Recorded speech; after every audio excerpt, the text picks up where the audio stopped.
Birds are some of the most fascinating creatures on the planet. Out of all the animals on the planet, birds are the ones that rule the skies. They're also so diverse, with thousands of species soaring through the world. From tiny swifts zipping through the air, to giant condors riding through the wind. These birds come in all sorts of shapes, colors, and sizes. And not only are birds beautiful, but they're also an integral part of our environment and act as predators, prey, pollinators, bioindicators, and gardeners of nature.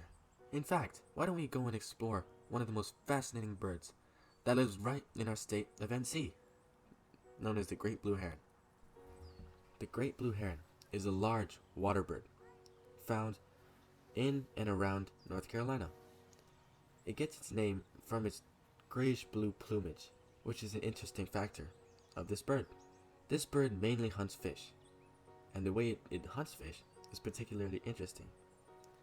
These herons lie completely still, motionless, near a lake or near shallow water, and as soon as they catch a fish or see a fish, they strike. In the blink of an eye, they spear the fish with their sharp, thick beaks. Great blue herons live in both saltwater and freshwater habitats, from coastal marshes to riverbanks. They also forage in agricultural fields. But if you want to spot one, you can always go to a lake. I found this great blue heron at Lake Crabtree. When breeding, these birds usually gather around in colonies. And an interesting thing is that these colonies are called heronries, where they nurse their children and build large nests high off the ground.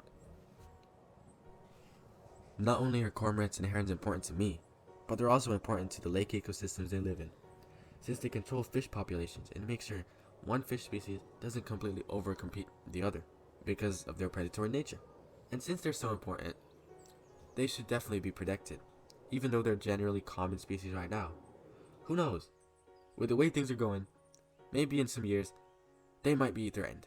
Because of human implications around NC, such as climate change, industrialization, urbanization, pollution, and all of these impacts, so many bird species are in danger. Many bird species living all over our state, from the mountains to the coast, are becoming threatened and are starting to live their lives in danger far more than they did, let's say, 100 years back. And this can be for many reasons, but we can start off with one of the big ones: climate change. Both cormorants and herons thrive in lake beds and marshes, which are some of the habitats most at risk from climate change, because they're generally wet environments. Water tends to be highly affected by an increase in climate, since sea levels rise as glaciers melt. A rise in sea levels destroy coastline habitats that so many birds thrived in before. Plovers, sandpipers, and other specialized shorebirds living in these coasts, or living in NC coast specifically, struggles to thrive in this shifting habitat. An example of this is the least tern. This is a species of gull-like bird that lives in coastal environments, as well as freshwater marshes and lakes. These birds are highly dependent on their coastal environments, in which they hunt, nest, and live on. This is why just an increase in 1.5 degrees Celsius can completely devastate their populations, since this increase in temperature can cause a rise in sea levels in the coasts that least terns nest in, which can cause the nest to be flooded. These once common species can become highly threatened or even extinct with this little increase in temperature, which could even happen with the way things are going. Just like this, so many species can be devastated by climate change. And it's not just shorebirds that are affected by climate change. Migrating birds, like geese and swifts, can have their migration patterns changed due to the rise in temperature, since the temperature is in part what tells them when to migrate.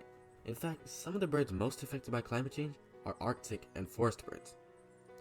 According to Wake Audubon's Survival by Degrees, around 2/3 of birds in North America that are increasing at risk for extinction from global temperature rise, with just a 1.5 Celsius increase in temperature, are birds like the spruce grouse, Cassin's finch, and snowy owls, which are Arctic and forest birds. Without forest birds, seeds would have a harder time being dispersed, and forests would not grow back as fast as they normally would. This would cause a drop in species diversity in many environments, since some plants would outcompete other plants, which are not getting dispersed by birds. The single largest group impacted by us have been grassland birds, with close to 3/4 of grassland species declining since 1970, and the loss of around 7 million grassland birds since then. These grassland species are so severely impacted by climate change, since a shift in climate means a shift in the species' ability to thrive in said environment. Many forest and grassland species end up dying due to hotter heat waves and less plants and food to thrive on. Without grassland species to spread seeds of native plants, many of these plant species die out, and invasive grasses and species begin to take over the ecosystem. Many predatory grassland birds also feed on insects, which can have a dramatic rise in population if these birds that feed on the insects die out. Although climate change is a damaging factor for these species, the largest factor for threatening our birds in NC is urbanization and habitat loss. With more people living in NC now than ever, wild areas around our state are constantly decreasing due to an increase in homes and cities being built in all corners of North Carolina. Although many are well aware about how climate change affects organisms like birds, what people don't seem to be as knowledgeable about is the impact of urbanization on birds. As more high-rise buildings are built and more glass panes are used to make them, the more birds we effectively kill annually. This is because birds can struggle to perceive glass. If the glass is very transparent, birds are likely to assume that it is open space, and as a result, may crash into it while trying to get there. If the glass is very reflective, then it will appear as if the objects that it is reflecting are there past it. This can be dangerous in urban areas with a lot of trees and vegetation, since birds could attempt to fly through places that are reflected without realizing that it is a glass panel. Some potential solutions to glass panels are implementing additional layers on top of sections of the glass to become more recognizable to birds. Examples of these additions include shutters, grills, netting, or anything else that breaks down the glass into smaller pieces. Adding visible patterns on the glass allows the glass to be more visible to birds. This can be done in the interior of the glass or the exterior and still have similar effects. This method of bird-friendly design can reduce bird collisions by as much as 90%, according to an article by Tian Wang, an architectural journalist. Additionally, using translucent glass instead of transparent or reflective glass allows birds to identify the obstacle and avoid it. Although this may take away from the view that you get from these windows, it is an effective measure to protect birds. The reflectivity of glass is very confusing to birds. They think it's the sky, but in cases where glass is very transparent, they think they can fly through it because it's clear. But fortunately now there are window treatments, and maybe you've researched this, companies that make windows or window treatments that can be put on to reduce the reflectivity so that birds recognize glass as a solid object and won't fly into it.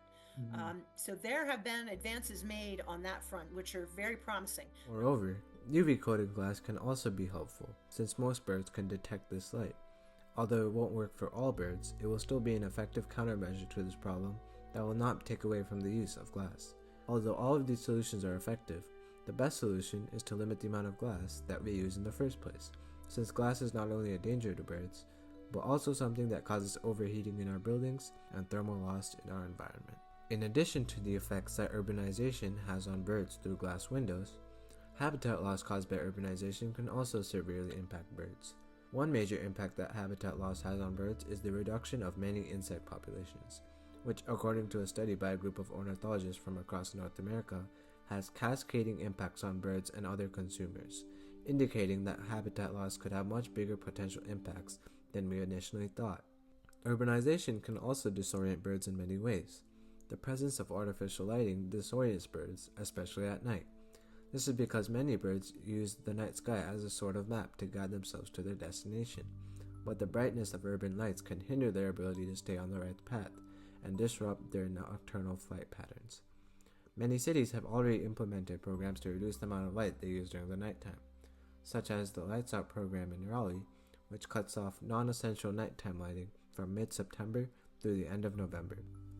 However, the amount of light pollution in general in the country is still at an alarmingly high rate, and we still need to put more effort to limit the amount of light we emit in our towns and cities. Furthermore, the physical transformation of landscapes due to urban developments creates further challenges for birds. The development of roads, houses, and businesses in North Carolina has replaced much of the natural greenery and habitats of birds. This is especially evident when looking at the coast as barrier islands have replaced the natural beaches and maritime forest habitat traditionally used by nesting colonial water birds. From 2017 to 2023, there has been a dramatic decrease in nests for birds such as the little blue heron, dropping from over 600 in number to around 200. This loss of habitat forces birds to seek alternative nesting sites, often in less ideal locations. The effects of less birds can be catastrophic for the surrounding environment, as scavengers such as vultures prevent the buildup of toxins and remove disease reservoirs, preventing the spread of diseases to humans and animals alike. With increased urban development comes a rise in human activity. The drastic increase of population in North Carolina leads to more disturbances from vehicles, boats, pedestrians, and unrestrained pets. These disturbances can stress birds, potentially leading to nest abandonment or reduced breeding success. As more and more birds abandon their nests, we can see the rise of insect populations in urban areas as their main predators, birds, have decreased. Although some say that this increase in insect population is positive for biodiversity and pollination, birds bring a balance to these populations, which when overturned can be detrimental. This is highlighted when looking at the locust plagues each year. The widespread increase in insect populations can be detrimental to agriculture and wildlife, as insects wreak havoc on crops, infest buildings, and cause decay in plants and trees. The increased human activity also contributes to another significant issue: pollution. Pollution has served as another large problem affecting our feather friends. According to Ian Workerton, an ornithologist, North America has lost about 3 billion birds since 1970, which is a staggering 25% decline overall. This decline isn't uniform. Grasslands birds, shorebirds, sea ducks, and eastern forest birds are among the hardest hit. One of the major contributors to this decline is the buildup of contaminants in the environment. These pollutants can lead to direct harm, such as toxicity that results in death, and they also reduce the availability of food sources. For example, pesticides kill off insects that many birds depend on for nourishment. If at all possible, don't use chemicals. Don't have your yard sprayed for mosquitoes. Don't do these things unless you absolutely have to, because you're impacting your hummingbirds, the things that you love. You're impacting them. And oh, by the way, you're also impacting the bees, the butterflies, and some of the other birds, as well as lizards and other things in your yard as well that you probably don't realize. Additionally, pollution can degrade the quality of berries and seeds that birds consume, making it harder for them to find healthy food. Water degradation severely harms coastal birds such as the great heron, as their main source of food, fishes, are often killed due to pollutants taking up valuable oxygen. Plastic pollution poses another grave danger. Many birds mistakenly ingest plastic materials which fill their stomachs and prevent them from digesting real food, ultimately leading to their starvation. This situation highlights how pollution not only affects individual birds, but often reflects broader environmental health issues. Due to their close interaction with their habitat and sensitivity to pollutants, birds are great indicators of the ecosystem health. When bird populations decline, it suggests that their habitats are becoming less suitable due to pollution and habitat degradation. This decline can also signal problems for other species sharing the same environment. As well harms birds, often harms other wildlife as well. The impact of pollution is further compounded by the effects of ship traffic and coastal erosion. Disturbances are present from commercial ship traffic due to increase of residents, which has also caused nest failures due to overwash. In the lower Cape Fear River, ship traffic continues to cause nest failures due to overwash on islands neighboring the channel, and indirectly increases erosion of these islands according to the 2024 CWB survey report. Coastal birds are being impacted by these storms, but they're being impacted during the breeding season in particular. Their nests may be lost to these storms, whether they're birds that nest in trees. Some of them nest in shorter trees at the coast, or if they're nesting on the ground, obviously they could get washed away. So coastal birds are definitely at the mercy of weather, which is getting more extreme, as well as human disturbance. People walking, as well as dogs, cats, raccoons that are all associated with people, are a real problem for our colonial birds at the coast. And you'll hear that from any coastal biologist. They will tell you that all of these things are really problematic. These nest failures lead to a decline of coastal bird populations, which can have significant implications for marine life.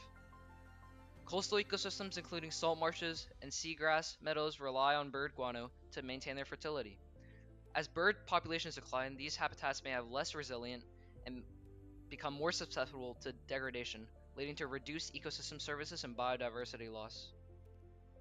Human structures and improperly managed waste attract predators such as coyotes, raccoons, foxes, and various bird species like crows and gulls. Domestic pets also pose a large problem. Cats have contributed to the extinction of 63 species of birds, killing around 2.4 billion birds a year, as stated in an American Bird Conservation article.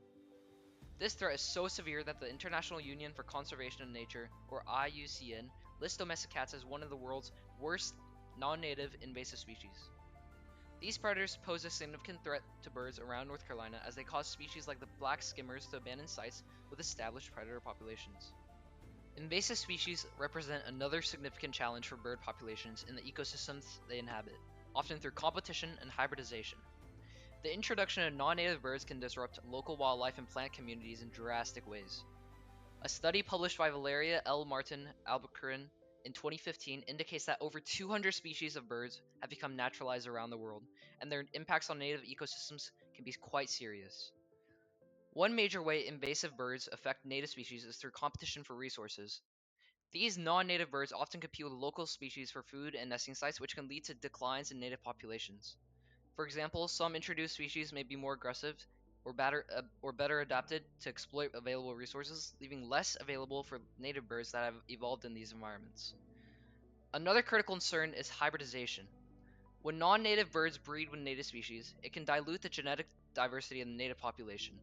This loss of unique traits can undermine the resilience of birds, making them more vulnerable to environmental changes.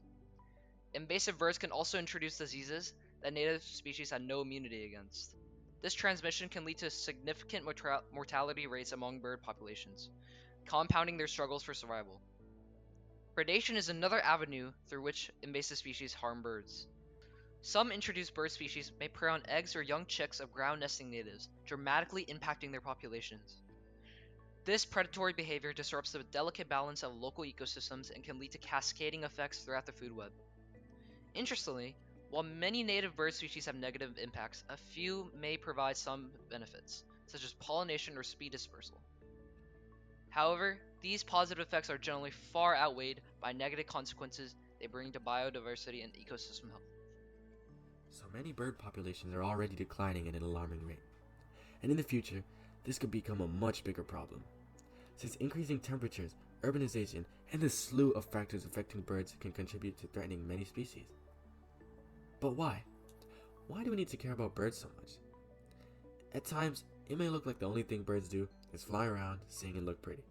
But the fact is that birds are far more important than you may have thought. Birds are essential for plant growth around NC. Hummingbirds help pollinate the plants we grow and the native plants in our ecosystems. Birds eat the fruit and seeds that help spread plants to new locations and help forests grow. Birds keep different plant populations in check by eating them, allowing for more species diversity in our ecosystems. And without these kinds of birds, our forests would just be smaller, less diverse. Like all organisms, birds are deeply intertwined with other life forms on our planet in a web. Birds can hold a variety of different roles in this web, since they're such a diverse group of animals. Sparrows can be predators and control insect populations in this web, but could also be prey to foxes, wildcats, and other predatory species. Eagles can be important apex predators of the environment, controlling small and medium-sized mammal populations, and herons and cormorants can keep large fish populations stable, so that smaller fish have a chance to thrive. I could keep on listing birds and how they impact this web, but that list would go on for a long time. If we let bird populations continue to decline in NC, rabbits could reproduce out of control with a lack of raptors. Pest insects would rise in number with a lack of natural predators, and large predatory fish will consume huge amounts of prey fish since they would have no water birds to hunt them. There are direct examples of this type of ecological imbalance from past mistakes made by governments. In India, a drug known as diclofenac was used as an anti-inflammatory medication in cattle. This drug was widely used in these cattle and remained in the animal's body even after death. After the passing of the livestock, vultures would come to feast on the carcass. Since the body of the cow had accumulated diclofenac in its tissue, the vultures would inherently consume the drug. The issue is that vultures are actually unable to break down this drug, which actually led them to death. It led to a huge die-off, and it was so catastrophic that it led to a 98% decrease in white rump vulture populations, a 95% decrease in Indian vulture populations, and a 91% decrease in red-headed vulture populations. This is just an astounding statistic to me, because over 90% of the population of some of the most populous species in India since 2002 had decreased, just like that. This is all according to the BBC. This decline not only hurt the ecosystem by removing a vital scavenger, but also indirectly led to the deaths of around 500,000 people due to the spread of disease like rabies from the rotting carcasses. Since without vultures, the new scavengers became dogs and rats, which spread disease. Now with an understanding of the importance of birds in our environment, we as people living in NC could help improve the situation for birds that live here with us through a variety of ways. We can reduce our carbon footprint by using less plastics and wasting less water and electricity in our households. We can also reduce pollution by reducing the use of plastics and by buying pesticide-free crops. One of the biggest dangers to birds that we as normal citizens can mitigate are window collisions. During migration months, we can turn off lights in our homes and buildings to help birds navigate their migrations properly, and we could put stickers or blinds on our windows to prevent fatal collisions. We can also keep our cats indoors to prevent them from killing our local birds, and we can grow native plants to give birds more opportunities to eat. Though many issues can be tackled by making these small changes to our lives, many large-scale changes are things that we as individuals cannot directly impact. This is why I urge you watching to advocate for birds, spread awareness on issues that they face in our communities, and try to include these little steps in your daily lives, since if we work collectively, we can significantly impact the birds in our state, and inherently the people that live here too. To anyone listening that has the chance to directly impact policy, we urge you to bring up these topics about birds during meetings, to speak about the environmental relevance of birds, and to influence policymaking in NC to help bird populations. We must bring forth new policies on climate change by influencing the creation of new climate bills. We need to increase regulations on pesticides and create a more bird-friendly infrastructure in our area. We need statewide policy on these sorts of issues to have the biggest benefit to bird populations. With the combined help of different people in NC, we can help rebound the already damaged bird population and help further prevent the destruction to our environment and help preserve the beautiful birds that sing to us every morning. Thank you.